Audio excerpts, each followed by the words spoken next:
ছাত্র শিবির আজ সবসময় ভালো ছিল। ছাত্র শিবিরকে মিডিয়া ফ্রেমিং করা হয়েছে দীর্ঘ সময় ধরে। ছাত্র শিবির 90-এর দশকে যত ছাত্র সংসদ নির্বাচন হয়েছিল কলেজ আর বিশ্ববিদ্যালয়গুলোতে আপনারা খোঁজ নিয়ে দেখবেন, সেখানে ছাত্র শিবির বিজয় অর্জন করেছিল। তো কি কারণে করেছিল? তখনও ছাত্র শিবির ভালো ছিল, তাহলে মাঝখানে ভালো ছিল না কারণ কাজ করতে দেয়নি, মিডিয়ার কাছে আমাদের যেতে দেয়নি, আমাদের কর্মসূচিগুলো যা পালন করেছে মিডিয়ায় আনতে দেয়। আমাদেরকে যখন কোনো তালিম থেকে ধরে নিয়ে যাওয়া হতো জঙ্গি মামলা দিয়ে দেওয়া হতো, মিছিল থেকে অধিকার আদায়ের মিছিল থেকে আমাদেরকে গ্রেফতার করা হতো, আমাদেরকে বলতো আমরা রাষ্ট্রবিরোধী কার্যক্রমে লিপ্ত। এভাবে করে জাতির সামনে মিডিয়া ফ্রেমিং করে আমাদেরকে উপস্থাপন করা হয়েছে। পাঞ্জাবের জগতে একটি বিশ্বস্ত নাম শাবাব এথনিক ওয়্যার।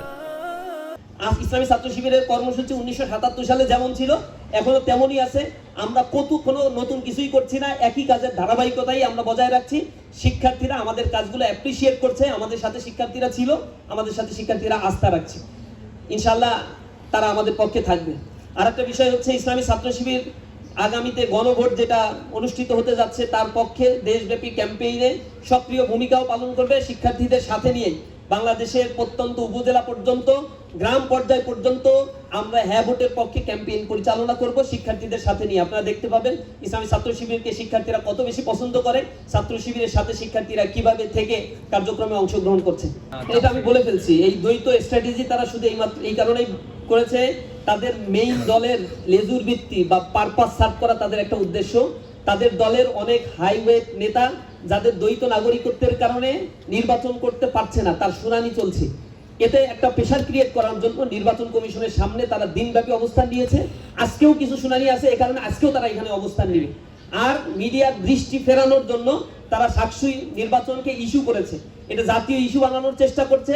কোর্টে তাদের পরিকল্পিত রিট তারা দায়ের করেছে যাতে নির্বাচন বানচাল করে এবং রাস্তায় ছাত্ররা নামে, পুরো মিডিয়া হাইপটা যেন সেদিকে থাকে।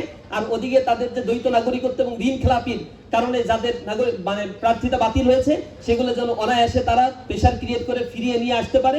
এই চক্রান্তেই তারা ডাবল স্ট্যান্ডার্ড গেম খেলছে। তারা লোকাল লেভেলের ছাত্র সংসদ নির্বাচনে সাকসুর অবস্থান কখনোই বিশ্লেষণে নেয় নাই। ওইখানে কোনো ধরনের থ্রেট আছে কিনা তা কখনো বিবেচনা করে নাই, প্রশাসনের অবস্থান কি তা বিবেচনা করে নাই। তারা তাদের প্যানেলের সাথেও বিন্দুমাত্র আলোচনা করেনি। কোনো ধরনের প্রচারণায় 20 দিন ধরে ছাত্রদল শাহজালাল বিজ্ঞান প্রযুক্তিতে অংশগ্রহণ করে নাই। তার মানে এটা তাদের ইন্টেনশনালি, ইচ্ছাকৃতভাবে তারা এই পরিকল্পনা করেছে শেষ সময় এসে রিটের মাধ্যমে তারা আদালতকে ব্যবহার করে এই নির্বাচনকে বানচাল করবে। এ কারণে তারা কোনো ধরনের প্রচারণায় অংশগ্রহণ করে নাই। এগুলো তাদের স্পষ্ট ছাত্রদের সাথে তামাশা করার সামিল। সারা বাংলাদেশ ব্যাপী আজকে ছাত্ররা তাদেরকে বিনা কারণে বয়কট করে নাই, তাদের এই কর্মকাণ্ডের কারণেই তারা সারা বাংলাদেশের সকল শিক্ষা প্রতিষ্ঠান থেকে তারা বয়কট হয়েছে।